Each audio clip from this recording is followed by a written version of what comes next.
Hello guys, and welcome back to another cold episode. On today's episode, we are back with some more Yu-Gi-Oh! Master Duel. And as you could tell by the title and the thumbnail, we are talking about Darklords. And, you know, they're right here. Yeah, they're back. I'm talking about Darklords again. I know, I talk about them a lot. But honestly, they're an insane archetype. They're really cool in terms of playstyle and in terms of lore and art and all of that fun stuff. So, let's quickly get into this. So, first of all, we have Maxx. Maxx is the best hand trap in the entire game, and if you are not playing it, you are a fool. Play this gosh dang card.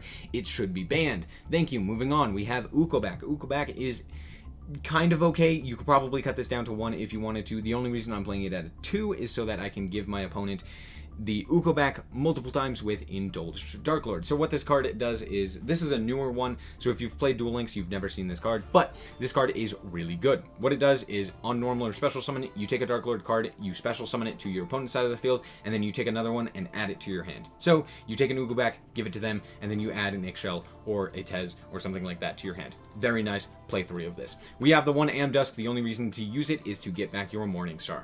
We have double Nasten and double Tez. The reason for this is because most of the time, Nasten is okay. It's kind of a play extension depending on your hand. If your hand has a lot of Darklords, it's great. If your hand doesn't have a lot of Darklords and instead it has a lot of your other cards, it's not so great. So there you go. Only 2. As for Tez, this card's really good because if you have multiples of it, you can special summon one and then still have one in your hand. Or if you have one in your hand, you can search out another one if you need it. Like, for example, say they have a Raigeki and then a Lightning Storm, you're able to, you know, send the Tez and then search for the second Tez and protect your entire field. It's very nice, very useful. Obviously, triple Ixchel, draw a bunch of cards, insane. We have the one Morningstar. This is the boss monster of the deck. Do not play Desire, it is terrible. Moving on, we have triple Banishment and triple Contact, the search card and the special summon card. These cards are extremely important. They are essential for the archetype. Moving on, if I had a side deck, I would have put these 2 cards, Enchantment and Sanctified, into the side deck. However, they do come up sometimes.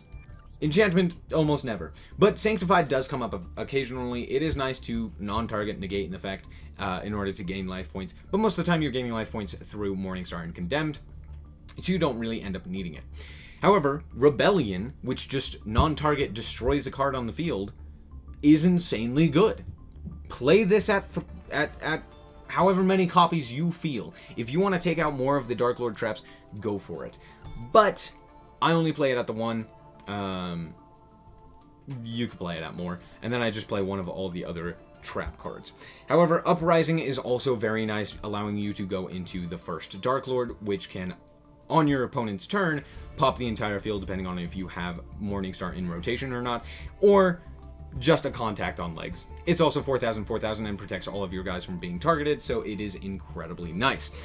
Moving on to the Eldlich side of the deck, we have Eldlich the Golden Lord. He is the Golden Boy. We have the 2 Eldland because it is currently limited to 2. I would play more if I could. We only have the 1 Eldlixir of Black Awakening. It's a spell card that just summons out the Golden Boy. That's it. We have the Eldlixir of Scarlet Sanquine. It does the same thing, except you can also banish it from the grave, similar to Eldlixir, in order to get your traps into rotation, your golden lands into rotation. Speaking of golden lands, we have Golden Land Forever, which is an Omni Negate. You just have to tribute one of your zombie type monsters, and then it just negates. It's really good as long as you have an Eldlich on the field. Very solid. Then we have Huaquaro and Conquistador. Huaquaro banishes from the graveyard, and Conquistador pops on the field. Both of these don't target. They're insane. And then, yeah, that's basically it. As for the extra deck, we have the First Darklord. As I've mentioned, you pop a card, you pop your entire opponent's field if you use Darklord Morningstar when it's fusion summoned. And during the main phase, you can just contact a monster onto the field. Very nice. You do have to pay 1,000 life points, and it's not once per turn, by the way. I think. No, I lied. You can only use one once per turn. I forgot. But yeah, so you can't, like, fusion summon with the Morningstar, pop your entire opponent's field, and then during that same main phase, contact an Ixchel onto the field or something like that. So, do keep that in mind. As for the other 2 cards that are important is Condemned Darklord and Underworld Goddess of the Closed World. Condemned Darklord, what this card does is you link it with 2 fairy type monsters, so any of your 2 Darklords, and then you contribute any fairy-type monsters that require 2 tributes by banishing 2 monsters from your graveyard instead of tributing, but it's still a tribute summon. So it's still considered a normal summon, so you do need to keep your normal summons if you do want to utilize this effect. But it allows you to go into your Morningstar very effectively. Also, Morningstar, along with the Indulged Darklord giving the Ukoback, allows you to get another monster onto the field when it is summoned, so that's also very nice. And then, on top of that, you can pitch a card. You can discard a card in order to add a Darklord from your deck to your hand. Or you could send it to the graveyard, which doesn't really matter. But most of the time, I'm grabbing Morningstar. That's basically it. If you don't already have Morningstar in your hand, you can, or if you already have Morningstar in your hand, you can grab like a Tez or something like that. Right. Just remember that it does discard a card. And then during the end phase, you gain some life points. Very nice to have. And it really does make the deck go round, because you can now, instead of having to tribute on the field monsters, you can just banish them from the graveyard, which is very nice. And I mean, it takes 2 monsters to even summon, so you will have the material in order to do that. And yeah, that's basically it. This card is here because it allows you to easily get rid of opponents' problematic monsters. You just need 4+ effect monsters, and you can use one of your opponent's monsters as a link material. So you just get a whole bunch of monsters onto the field, and then you can just link off into this if they have like a really big boss monster, like, well, they can't play Dragoon, but anything else that might be a problem, you just link it off with this guy. Very nice. You don't have to play this card, but it is very nice. As for the rest of the extra deck, most of the cards kind of just don't matter. So there you go. Let's go on to some replays. Alright guys, so here we are in our first replay, and I do end up going first. I did win the coin flip. So we end up drawing into all Darklord cards, and so we're going to Ixchel into drawing at least a Scarlet Sanquine. We also drew a Banishment there, so we're going to search out the Rebellion because we have Nasten in hand, so we're going to summon out the Nasten, and then we are going to end up searching for a Contact here. Contact we are then going to utilize we're going to use it to summon out our Ixchel, and then Ixchel's effect is going to summon out our Indulge. So Indulged effects is then going to activate in order to special summon the Ukoback to the opponent's side of the field, as well as searching our own Tez. So at this point, we are going to link off into Condemned. We're going to then utilize the effect of Condemned. We are going to pitch the Tez. Now, I wouldn't have done this if I didn't already have another Tez in hand, so do keep that in mind. We are then going to utilize the constant or the on-field effect, the lingering effect, where I can tribute summon monsters, fairy-type monsters by banishing two monsters from the grave instead. In order to get our Morningstar into rotation, we're also going to summon the Ukoback, which sends a Contact, and then we are going to mill a couple of cards and set our Sanquine, and then we're going to end on 2 Sanquines and this board. Pretty nice. And we have Tez, and he slaps down a Raigeki. Now, just to spite him, I decide to Contact in his face with the Raigeki, so I'm going to chain the Nasten on that. We're going to summon out ourselves the Ixchel, and then we are going to send Tez to protect. Pretty simple. He is also playing, of course, Blue Eyes, so he's going to grab himself an alternative and a regular old Blue Eyes. He's going to summon out the alternative here. He's going to activate alternative in order to pop our Condemned like a fool. He really should have popped the Ixchel. I don't know why he didn't, but it doesn't end up mattering. We are going to go to the end phase. During the end phase, I'm going to activate Ixchel's effect and then chain the Conquistador in order to set our 3rd Scarlet Sanquine, as well as fuse into our First Darklord. So First Darklord comes out. We're going to wipe the field and send everything to the graveyard. And for some reason, he is playing bad cards. He's playing Kid Moto Dragon, which is kind of interesting, but you know, it's fine. He's going to summon out his Blue Eyes from hand and then a Blue Eyes from deck due to the end phase effect of the Whitestone of Ancients. Doesn't end up mattering. Here I make a big mistake. I actually go for the Eldlich during my turn. I should have done this during the opponent's turn because this does lock you into zombie type monsters for the rest of the turn. And at this point, I actually activate Nasten's effect to search a Contact, and then I realize I can't actually utilize the Contact, so I just end up setting him. And then I'm going to attack over one of the Blue Eyes and just end the turn. At this point, I do have a pop in grave as well, so if I need to, I could just pop a card. He's going to end up popping our Eldlich because that's the only target he can. This guy does protect you from targeting. We are going to use the First Darklord's effect in order to bring back the Ixchel, and then we are going to pop his back row. I don't actually care about popping the Blue Eyes because it doesn't really matter. We're going to then Contact the Nasten back onto the field. Nasten's effect is then going to Contact once again. As you can see, we're getting low on life points, so I'm going to send it the Sanctified. We are then going to link off once again into Condemned Darklord. At this point, Condemned Darklord is going to pitch the Enchantment to search in Ukoback. Ukoback's effect is then going to bring back the Morningstar. We are then going to once again tribute summon by banishing from the grave grave the Morningstar. Morningstar's effect, we're going to summon out in Ixchel, and then we are going to link off into Underworld, Goddess of the Closed World. The only reason I did this, I really didn't need to, because I could have gone for just like an Eldlich play. I didn't have to summon back the Ixchel or anything like that. But I do end up going for this, and I get rid of one of his monsters because it's fun.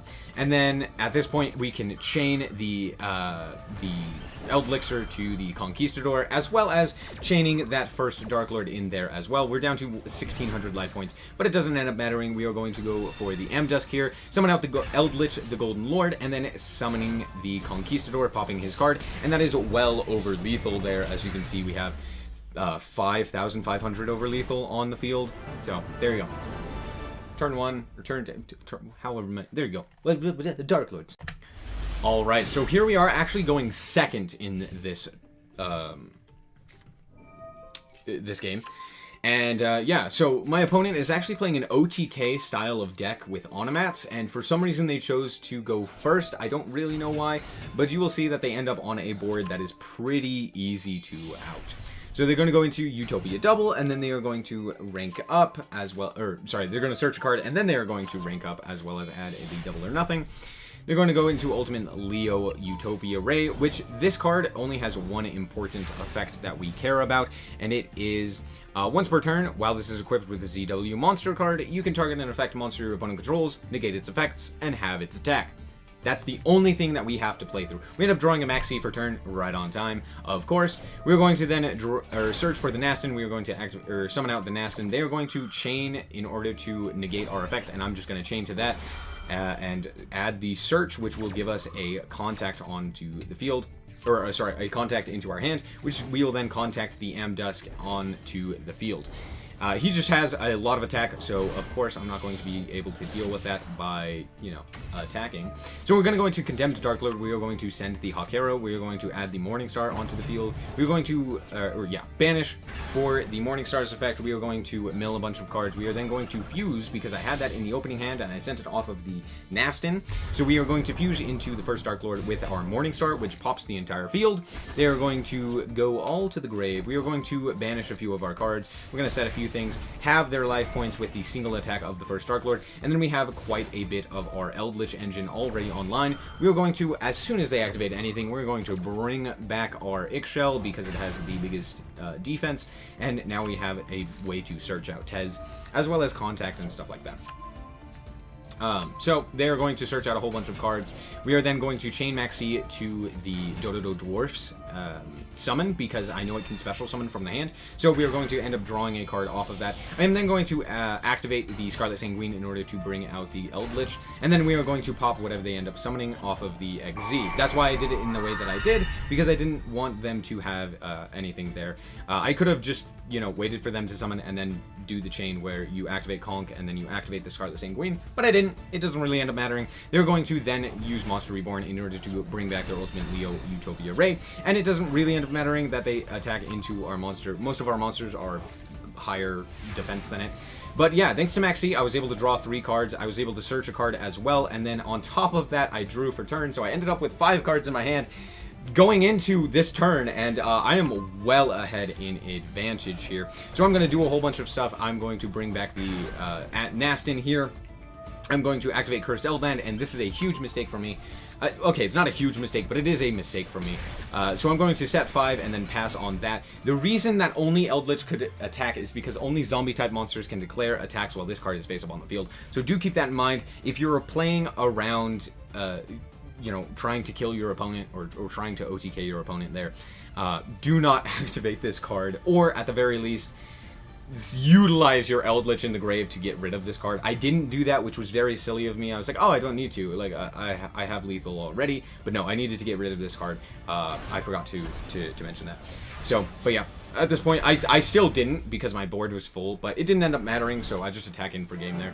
And there you go. Yeah, bada bing, bada boom. Alright, and here we are going first, I believe, in this duel, and you will see some familiar cards. Once again, we have the Banishment and the Ixchel in hand. We also have a Contact here, so we're going to Ixchel, send the Rebellion in order to, you know, contact the Ixchel back and draw a couple of cards, and then we now have Nasten and Indulged. So we're going to Nasten effect in order to summon it onto the field. We're going to contact back the Indulge, and remember, we haven't normaled, which is a major part of this combo. If you want to do this combo, try and get Indulged into the grave as well as being able to contact it back. Also, here, again, we do the same thing. We pitch the Tez in order to, because we already have the second Tez in hand, in order to search out the Morningstar. So Morningstar is going to bring back the Ukoback. We've already seen similar stuff like this. We even sent the Contact, I believe, as... maybe we didn't. Anyway, it doesn't end up mattering. We're going to finally bring out the Eldlich, and then we have our Eldlich engine online, as well as gaining that 2,000 life points. So they are going to Sage they're going to Sage our Ukoback in order to bring out Dragon Spirit of White, and I am going to negate that with our Sanctified. So I'm just going to negate that because I don't want our Eldlixir of Scarlet Sanquine to be banished. That would not be very nice. So, yeah. From there, they are going to just destroy it, and I'm like, you know what, I'll just let that be destroyed, that's fine. And then I'm going to use Conk in order to destroy their, their monster, and then at that point, they just surrender, realizing that I have an entire full board of monsters, as well as graveyard effects that I have activatable, as well as just, it's game from there. So, there you go. Alright, so this last replay is actually up against a meta deck, and the reason I wanted to throw this in here is because I actually end up going second here, but it is up against another control deck. Now, the way that Darklord is, it's very centered around, like, being able to basically beat your opponent on the crackback, which means that going first, it's really good because it can set up and slow the opponent down enough to where it basically doesn't die, and then on the follow-up turn, it's able to actually OTK your opponent pretty effectively. However, we're playing up against another control deck, and a very strong control deck in Sky Strikers. So let's see how this ends up working. So here they are going to go into Shizuku in order to add the engage during the end phase, and we have to play through what is known 2 disruptions, as well as the Shizuku and Ray in grave. So of course we draw Maxx for turn, and we are going to Banishment, search ourselves the Darklord Ixchel. Ixchel effect, we are going to pitch the Ukoback. They are going to Shark Cannon the Ukoback, which is a huge mistake because we do end up having the Contact in the grave. I don't know why they decided not to, you know, Shark Cannon the Ixchel, but they didn't. Anyway, they're going to Ghost Spell our Contact. It doesn't end up mattering because Ghost Spell negates the activation, which means we are able to activate our second Contact that we ended up drawing off of the Ixchel. So we are going to Ixchel, we are going to Contact back the Ixchel, and then we are going to activate Ixchel's effect in order to search a card. Just kidding, it gets negated with Imperm, so that kind of sucks. But we do have a Tez in hand as well as our Eldlich engine, so I was expecting to have to play through a lot of disruption, and we did. We got the Ixchel on the field, which means that they can't just attack into us, and we also have the Scarlet Sanquine and Conquistador combo, so there's that as well. They were going to multi-roll in order to go for Rose here, and that was really bad for me. I didn't realize that multi-roll special summoned. I wasn't reading or, like, doing anything. I was just like, no, this doesn't do anything. But no, it does. Multi-roll special summon the Rose. I could have activated the Maxx sooner, but it doesn't matter because they have the Ash Blossom. So they're just going to end up negating that, and yeah, we're just going to have to go from there. They actually end up going into Zeke here in order to banish our Ixchel until the next end phase. We're going to chain in order to search out one of our cards. I forget what I search out here. Oh yeah, I search out Indulged. The reason I search out Indulged here is because Indulged is incredibly good, specifically against this deck. They always have to negate it because they specifically require no monsters in their main monster zone, which is why they are utilizing basically only links. Otherwise, all of their spells basically just don't work, right? If we look at one of their most important cards, which is not actually in the grave at the moment, but we can look at something like Shark Cannon. If you control no monsters in your main monster zone, target a monster in your opponent's graveyard, banish that monster. And you can also special summon that monster to your field instead if you so choose, if you have the 3 spells. So I go for Indulged here because it does special summon a monster to their field, which means that they basically always have to negate it.